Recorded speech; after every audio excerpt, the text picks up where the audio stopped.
What's up, guys? Adapark here, and let's be honest. Some of the videos that I've posted here lately, specifically the essentially how to create a coup or perform a coup and take over your guild, and then the two videos talking about being manipulated, and then the lessons I've learned from said manipulation, were rather negative. The content behind them, the context of them was negative. They're kind of downer videos, right? Kind of make you sad to listen to them because it's sad for me as, things that are happening.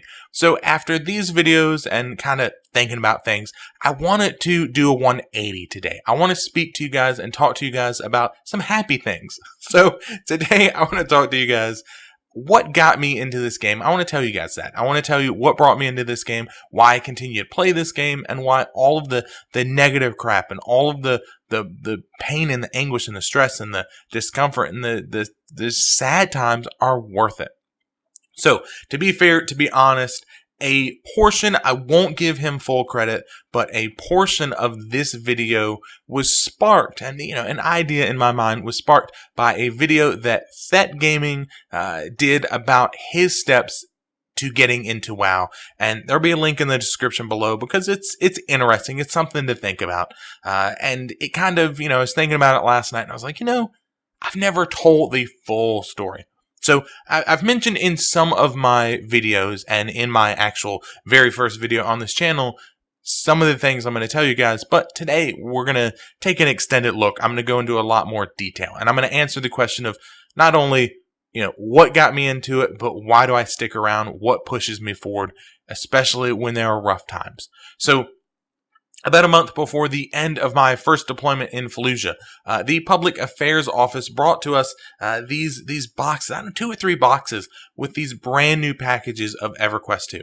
I don't know where they got them, but I guess they figured that the IT guys, the IT Marines, would be able to do something with them. So several of the guys, myself included, took a copy of this within the platoon, and we laid the others, 20 or 30 copies outside of our area, and within the week, maybe 2, 3, 4 days, they all disappeared. Cool. Good job. So we shuffled home about a month later. I think I was about a month and a half, 2 months later, and I spent a chunk of my deployment money, as a lot of us did, as single Marines, on a computer. And I loaded up, among other things, this copy of EverQuest 2, and I tried to play it with the group of guys that had also picked up a copy. Very quickly, maybe within a few days, decided that, EverQuest really wasn't the game for me. Apparently, the rest of the world agreed because it doesn't seem like the game really did that great. My roommates in the barracks, and now my best friend, having come off of that, EverQuest kick, decided and suggested that we should try this World of Warcraft game that had come out. So several of us, myself included, obviously, bought a copy of the game. And again, I couldn't get into it. My initial problem was the game was that I knew nothing of MMOs. I had never played one before. I understood the business model. I understood the concept behind it. I just couldn't get into it, and upon creating my character, I wanted to play a Night Elf rogue, but I accidentally clicked warrior instead. Now, let's take a step back, and I want to say that the choice of faction wasn't my choice. So, Ben, the gentleman who has given me all this amazing art, and who has been, helping me with this channel, don't hold it against me. I was once like you, a fool, a child. I have since seen the error of my ways and moved over to the Horde, and hopefully one day you will too. So it wasn't my choice as far as faction. So guys that play on the Horde, don't hold it against me. I was young and naive. So while my friends were leveling and they were PvPing and they were having fun, I was stuck on Darnassus, and I was not enjoying my time at all. I could watch these guys having fun, but I couldn't get off of this freaking island. I couldn't join them. I wasn't having fun at all. I would find myself logged in for hours at a time, but only spending 15, 20 minutes actually playing the game because I was so frustrated. So after a few weeks, and I would say a few weeks, it had to be less than 2, of, like I said, barely playing this game, one of the sergeants within my platoon offered to buy the copy of my game, my account, essentially, for $20. Cool. Thanks, Sergeant Garcia. You saved me, right? So while the other guys continued to play World of Warcraft, I and subsequently, the group of us moved on to play other games. We moved on to play things like Battlefield 2, which was a big hit back then, which looking back is a little ironic that you have a group of Marines that are sitting there playing a game about a group of Marines. So that was fun. That was enjoyable. That was more of my speed. And then we were moved, a good chunk of us were moved to the 15th Marine Expeditionary Unit. And one of my friends from back home sent me a message on AOL Instant Messenger, if you guys remember that. It doesn't matter what the specific messenger, I think it was that, but whatever. And he said that he was getting into World of Warcraft again, and he suggested that I try the free trial with him. And I figured, why not, right? I was on barracks duty that day. I had literally nothing else to do as long as nothing was going on within the barracks. As long as everything was quiet, I was good to go. So I played. The problem, though, was that I kind of was having fun. I was enjoying myself. And after I got off of barracks duty the next day, and it's a 24-hour shift, I was approached by my comm chief. And I was very new. I'd been with the MU for several weeks. And he looked straight at me and he said, "I heard you play World of Warcraft." And of course, yes, Gunny. What else are you going to respond with? And he asked what I played, and I told him I played a human mage, I think it was. And he told me that, no, not anymore, you're not playing a human mage. He pulls out a piece of paper and he writes down the server name and he says, "You're making a horde character tonight, do it." I made an undead rogue that night. So we fast forward to the end of my second deployment. Burning Crusade was going on, and one of my Marine buddies, had got me into this decent raiding guild. Now, funny looking back on it, at least for me, this guild that I had just gotten into was neck and neck with the guild that I now lead as a guild leader, as a raid leader. Interestingly enough for me. So this is where I got my first taste of raiding with things like Karazhan, Gruul's Lair, Magtheridon's Lair, Serpent Shrine Cavern, SSC. Now, sometime during SSC, I logged into my priest, my main character, and an officer within this guild that I joined, and the guild no longer existed. Now, come to find out, a year or two later, after talking to this guy, the guild leader, Johnny, he couldn't handle the stress and he cracked. He logged in one day, disbanded the guild, never looked back. Now, as a side note, I understand his frustration. I understand it. And for those of you that did not play during Vanilla WoW, that didn't play during Burning Crusade, I'll spare you the, casual this or, good times. It was a different experience. It was an experience where guild leaders and the leadership held a lot of power, and you as a player dealt with it.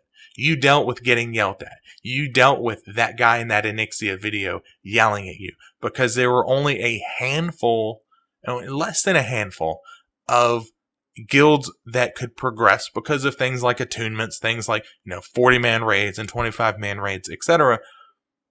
So you put up with that crap. And you as a guild leader now, or an officer, you had, in a 40-man raid, you had 60 people, 50 people trying to get in, and you're rotating and dealing with paperwork and things. And if you're working, a high-stress job, and he was a staff sergeant or a technical sergeant or something in the Air Force, and then you go home and you have to deal with more bullshit, I get it. I don't agree with how he handled the situation, but I understand it. He was stressed out. He couldn't handle it anymore. I get it. So the group of us, the guild that it disbanded, we reformed as best we could. And I found myself now as the guild leader. And truth be told, I had no idea what I was doing, and we were honestly barely holding it together. We had a huge amount of things to get done, and if we did not get them done, we were going to quickly die. And this is what I mentioned in the coup video, taking over your guild. Things like, not just simple things like the guild bank and, all this crap, but when do we raid? What times? Who's in charge? What's our loot method? All that crap that needs to be decided very quickly. So we had this long-term member of the guild, someone that I believe was in South America, I think. And the group as a whole thought that he was a very knowledgeable individual. He had rated high level PvE, and he had decided to kind of step down a little bit. And the group, whether that was true or not, I don't know. He always told us that. The tools available in vanilla WoW were not as prevalent as they are now with WoW Progress and all that jazz. But the group saw him as a very knowledgeable person.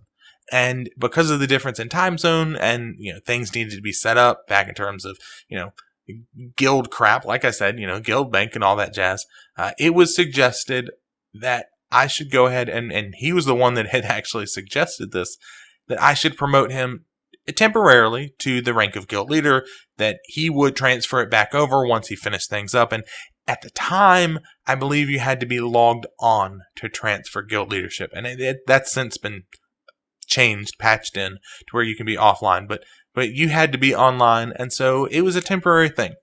And I'm sure you guys can see where I'm going here. I logged back in, and he said no, he was in charge. He wasn't giving it back up, and I was pissed, and I was hurt, and I was very confused. Like, nobody seemed to really mind that he did this, and I don't think that, looking back, that it was a testament to my ability or lack thereof ability as far as leadership goes. I've learned a hell of a lot in the past decade, but I think it was more of there were bigger issues, and it wasn't that big of a deal. So, pissed and hurt and confused, and nobody really cared, so I started looking at opportunities elsewhere. And good news was that I had this friend that was in this other guild named Retribution, and they were equally progressed. Now, boss are 2 more than we were. And he said, hey, we're looking for priests. We need healers. Well, lo and behold, I had a priest. And so I moved over, and eventually this other guild crumbled, and they were honestly considered like this scourge, no pun intended, of the server. They were just shitbags. And in Wrath of the Lich King, I was promoted to class leader, then officer. I got my first taste of tanking. Our guild leader left to take care of his family, and we went through 2 other guild leaders. One leaving at the end of Wrath of the Lich King, a great guild leader, amazingly patient, just a great guy. But he was, truth be told, he was elderly. He was in his 60s or so, and he just didn't feel like dealing with this shit anymore. And we went through this other guy who left during Miss Pandaria to raid. He just didn't want any leadership responsibilities. And when I talk in my videos of people that can't handle the stress of leadership or who struggle with making decisions, this was the guy that I was talking about. He was incredibly intelligent. This was that guy. He was incredibly intelligent. He was a doctor. He is a doctor. He could not and cannot process the data needed to be a leader. He can't make those decisions. When I talk about being decisive and making decisions and whatnot, he just couldn't do it. So since Siege of Orgrimmar, I've led my guild through dry spells where we weren't progressing and we weren't getting new players. And in fact, we were hemorrhaging raiders through times where we would kill multiple bosses in a night, and where we were overflowing with people, where I had to sit people.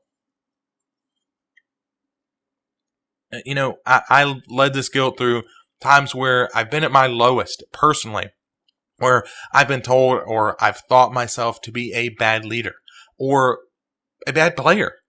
And times where I'm being told by my guild members that I'm the best guild leader they've ever had, that I'm an amazing guild leader, that this is an amazing guild. I've dealt with all that shit for 10 years. So my story of how I got here is that. So the question then is, why do I continue to play? I've told people who ask me and people who wonder and people who bug me about it, I enjoy the game. I enjoy World of Warcraft. It's fun. Sure. Whatever. Honestly, I would play whatever the guild wants to play in terms of a game. If they wanted to play Star Wars Knights of the Old Republic, whatever the MMO is, not KOTOR, but if the Star Wars MMO, if they wanted to play that or something new that was coming out, Elder Scrolls Online, if they wanted to play that, I would play it. I don't care. I really enjoy tanking, but again, I'll play whatever. I've played a healer, paladin, priest, Druid. I've played several different variations of Tank. I've played Hunter. I've played Boomkin. I don't know. I don't care. I play what the guild needs. I filled every role within the guild. Melee, DPS, range DPS, healer, tanker. It doesn't matter. The true reason why I play is because of the people. I've met people that are willing to listen and talk and joke with me, who have supported me with real life issues that I'm having, and who have let me vent and bitch and complain about guild issues and real life issues and problems and, stress within my life. And I've had people come to me with their issues, asking for an ear or a helping hand or a friend, just somebody to be there. And that's why I play. The people that I've made true friends with, people who have invited me to their house, people who, play these other games with me, who have bought me things, bought me other games, bought me things that aren't even gaming related. And people who have let me buy them things, who have let me purchase games and other crap for. And I've been mad and we've fought, and argued and bitched and, fuck you and fuck you. And, to turn around the next day and be like, look, dude, my bad. I was an asshole. Yeah, you were, but so was I.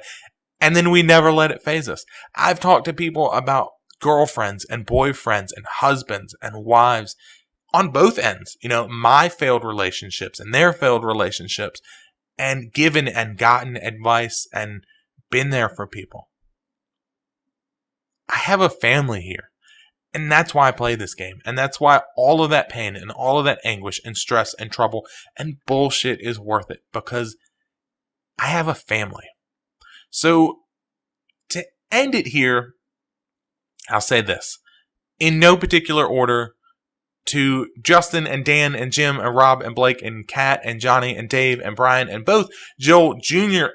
and Senior, to John, to Al, to Edelyn, to Mary, to Ross, to Heather, to Richard, to the old guild leader for Retribution, Justin, when I joined, as examples of then what not to be, Brad, JJ, Shane, and for really anybody that has influenced me positively, which is that first group, or negatively, that second group. Thank you for making me the player and, in part, the leader that I am today. For giving me, in your own unique way, the family that I just described. Thank you. That's why I play this game. That's why the bullshit is worth it. So, with all that being said, if you guys like what I'm saying here, if you want more content like this, let me know down in the comment section below. Hit that like button. Hit that subscribe button. Those things encourage me a great deal to continue to make the content that you see here. If you did not like this video, hit that thumbs down button. However, leave a comment and let me know what you didn't like. I cannot improve if you guys don't tell me what I'm doing wrong. And until next time, I'll see you.